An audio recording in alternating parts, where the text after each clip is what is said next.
Pretty much out of nowhere, we got an announcement of Joker 2 last week, and it included the title and hinted at what this film would actually be. And following this, we've now got some more news surrounding the genre and a casting that is close to being confirmed. I was on holiday for the last couple of weeks and unable to do a video on this news when it broke, but now that I'm back, I'm going to be covering everything that was revealed and giving my thoughts towards whether I'm interested in this project or not. But before I get into it, if you want to keep up to date on any of my future content surrounding Joker 2 or upcoming DC related films, then don't forget to support this upload by giving it a like rating, subscribing to the channel, and turning on your notifications. Also, feel free to check me out on Twitter, Facebook, Reddit, and Instagram at Cortex Videos, which is all linked in the description below.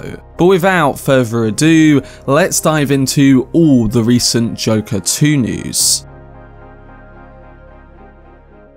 So for some time, Todd Phillips has been writing a script for Joker 2 with returning co-writer Scott Silver, and it seems that now he has finally shown it to Warner Brothers. Last week, the director teased the title of the sequel on his Instagram page, and according to the reveal, the second Joker film will be titled Joker Folie A Deux. Folie A Deux is of course a term used to describe two people in close association who share a mental illness or some kind of delusion. Therefore, the title seemed to indicate that a second character is likely to play a very important role in the forthcoming film. And the idea of shared madness that this sequel looks to be pushing may have been better communicated by the news that just came out yesterday. That news revealed that Lady Gaga is in talks to star in Todd Phillips' Joker sequel, with her being tapped to play Harley Quinn, and that this second installment is going to in fact be a musical. The Hollywood Reporter broke the story, stating that the actress would play a new take on Quinn, starring opposite Joaquin Phoenix's Joker. While Phoenix hasn't officially signed on to the project, the photo of him posted last week reading the sequel script all but confirms his current involvement and shows that after reading it,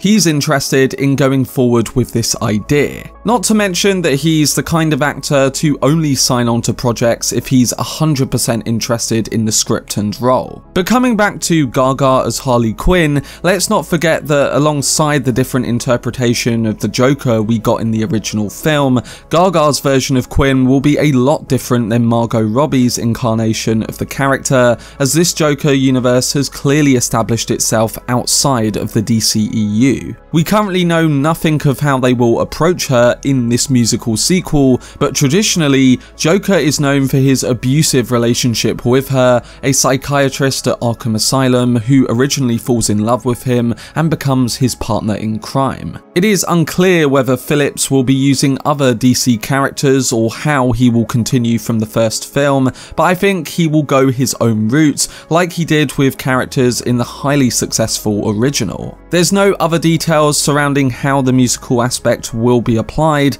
but it's understandable that Gaga, who is both a talented actress and musician, is the favoured choice they seem to be taking with this particular role. There's no doubt that, like Phoenix, she will bring a unique take on this character in a very different kind of film. Director Todd Phillips was also a producer on A Star Is Born, a musical starring Gaga that got her an Academy Award nomination. And some of the most famous moments from the first Joker included aspects of a musical, whether you're talking about the dancing on the stairs scene, the bathroom scene, or the ending moments of chaos to Hilda's score. But of course, naturally, the internet has a lot of mixed thoughts about everything that was revealed. To summarise, there's a lot of people arguing over whether we need a Joker sequel or whether they like the sound of this idea or not. But what's my opinion on all of this Joker 2 news? Well, to start with, while like a lot of people, I agree that a Joker 2 doesn't nor should be a focus after the events of the original and what that film was,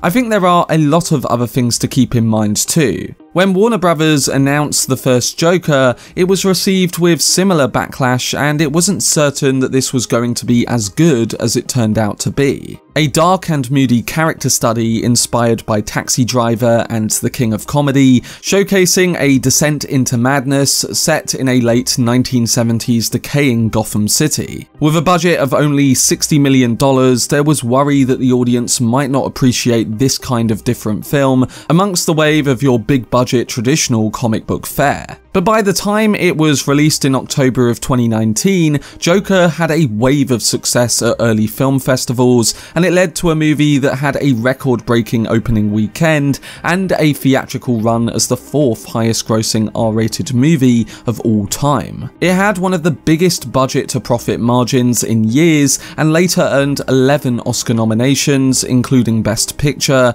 and winning Best Actor for Joaquin Phoenix, and Best Score for Hilda. It was a success that not many saw coming until that first trailer dropped and started extreme intrigue in what they were cooking up. And now here we are in 2022, with viewers sharing a similar frustration towards the sound of something before they see anything from the film. Again, Joker didn't need a sequel, but I think that no one expected the success that the original film brought, and the kind of film we did get. With Joaquin, a top-tier actor that only signs on to projects after reading the screenplays, and this screenplay being a launch in a different direction, I think we need to wait to see more before we completely write it off. I personally like that they are going deep into another genre within this world and the story of Arthur Fleck, and that it's not just a traditional continuation of what we saw. Some of the best sequels know how to approach each film as its own thing, if we apply examples like the Dark Knight trilogy, for instance. We had a superhero origin film, a crime thriller, and a war drama in that trilogy, so what's to say we don't get a trilogy of different genre films featuring Joaquin Phoenix as the Joker, a character study and now a musical starring a unique take on Harley Quinn by a performer who has proven she can act. I don't know how this will all turn out, but from afar, this just sounds exciting to me, and it's weird considering that, like a lot of people, I didn't think there needed to be a sequel. I guess we'll just have to see, but I do find it silly that some are completely writing off this idea before they even get a good idea of the story or see a single frame from the film. The filmmaker is excited, the cast want to get involved, and Warner Brothers are also clearly excited about what is happening behind the scenes. So let's wait and see whether this is really a good idea or not once we get more details on the film. I would also say that while a lot of people are worried about this being a musical, that musicals can be darker too, and that Joker's take on that can be really interesting. Look at how, again, some of the moments in the first film were framed as a poetic musical in the head of Arthur Fleck. And imagine a film that goes deeper into that framework as a musical film in the sequel. I think it poses a really interesting take on his character, and even the relation to Harley Quinn on that matter too. But yes, time will soon tell whether this is really a good idea or a bad one. But that was my video discussing all of the news surrounding Joker 2. I honestly think that Joker Folie A Deux can be an intriguing new genre film in this separated DC world, and like I was saying, we really have to wait to see if that idea can be translated well to screen. But the current news, casting and setup does excite me, and again, it's clearly excited the people involved if they are coming back to do another Joker film. I will be sharing my extended thoughts on this next week in another video that I'm currently planning, but I am interested to hear what you guys think towards all the announcements, so let me know down below in the comment section. For much more videos and news on Joker 2 and upcoming DC projects, then subscribe to the channel and turn on your notifications. Also, if you enjoyed this video, remember to leave a like rating and follow me on social media via the links in the description. But anyway, I hope you guys enjoyed it. I've been Cortex, and as always, make some noise.